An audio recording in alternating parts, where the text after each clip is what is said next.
Hello everyone, magandang araw po, happy farming.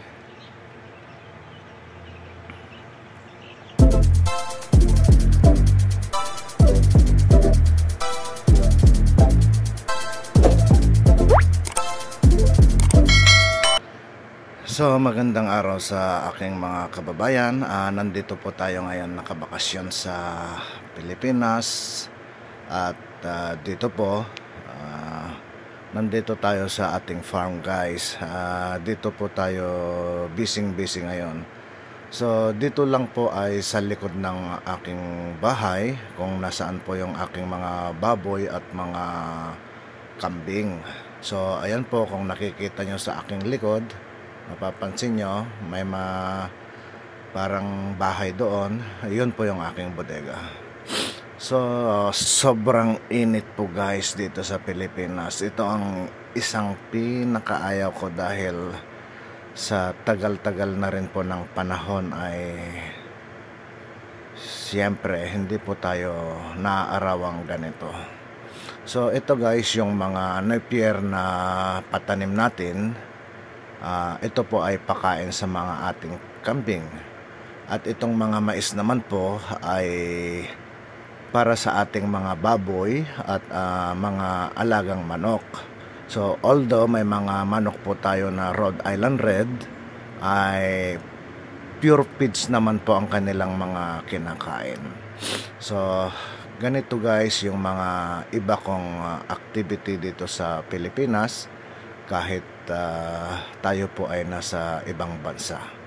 So ito naman po ay hindi pagyayabang kundi isang paghahanda lang sa mas malaking hamon ng buhay kapag tayo po ay makapag-isip-isip na uuwi po sa ating bayan or kinakailangan na po natin talagang umuwi. So ayan po, etong napier natin ay hindi pa naman po siya kalawakan. So plano ko po, dahil ang side by side nito ay tinaniman ko po ng mais. So sa susunod po, pag na-harvest na po yung mga mais, napier na po lahat ang itatanim po natin dito, para sa ganon ay sagana po ang pagkain ng ating mga alagang kambing. So dito po, bali ang haba po nito ay nasa 300 meters siguro, 15 by 300 meters. So dito po marami po tayong gulayan dito, may mga talong. So ang dami pong bunga, nakaka-inspire po. At hindi po talaga namin kayang ubusin. So eto guys yung mga napier na harvest namin, pangkain po ng ating mga kambing. At kung saan po yung abot tanaw ninyo guys ay sinasabi ko po yung totoo, hindi po akin lahat yan, mga kapitbahay ko po. Bali nasa, kung pagsasama-samahin po lahat yan ay nasa more or less 1 hectare po yung dito po. Ito yung tinatawag ko po na area 1.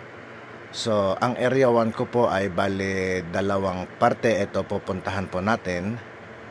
Yung isa po bali mayroon silang distance na mga 45 meters lang. So ito po yung dinadaanan po natin ay sa mga kapitbahay na po natin yan. So hindi ko po sinasabi na akin po lahat yan guys. At ayan, dahil masukal po, lalabas po tayo dyan sa tabing ilog. At makikita nyo po yung ilog namin guys, na dati ay napakaganda, pero sa kagahaman ng mga tao ay pangit na po yung ilog namin guys.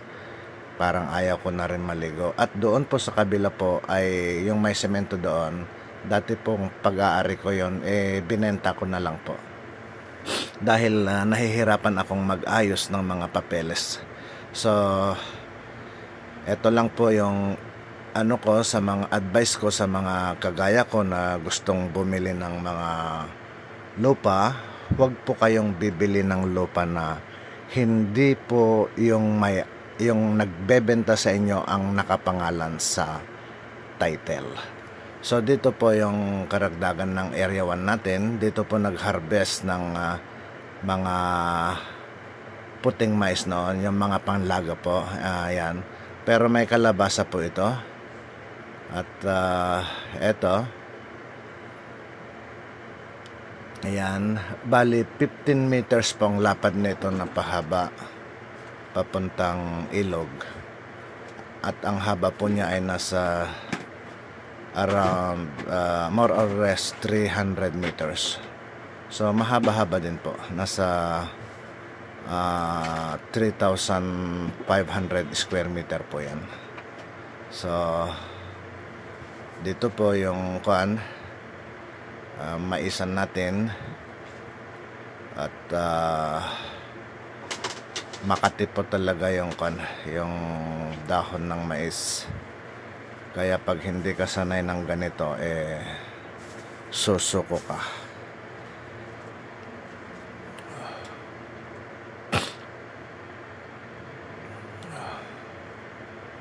Ayan po yung natin. Ito po ay nasa likod lang po ng bahay. So napakalapit lang po na bukid. Yan po ang napakaganda. Yung bukid mo ay nasa likod lang po ng bahay mo.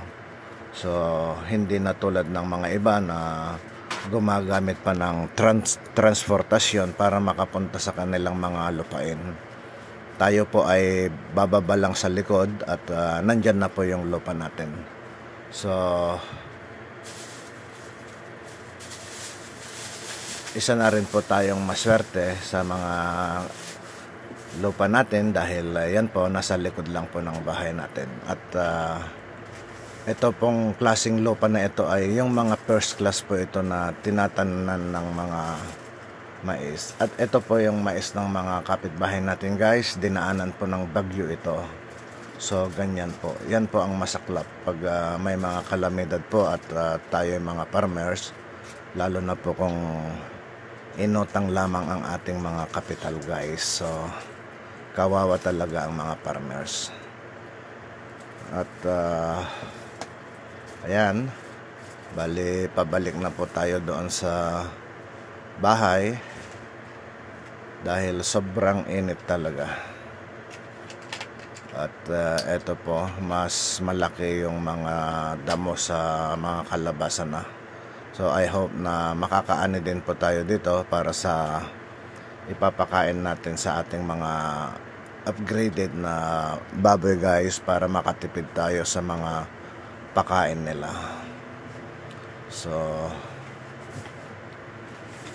dito papunta na tayo doon, daanan natin yung mga kinuha nating mga Napier at pabalik na po tayo sa ating bahay.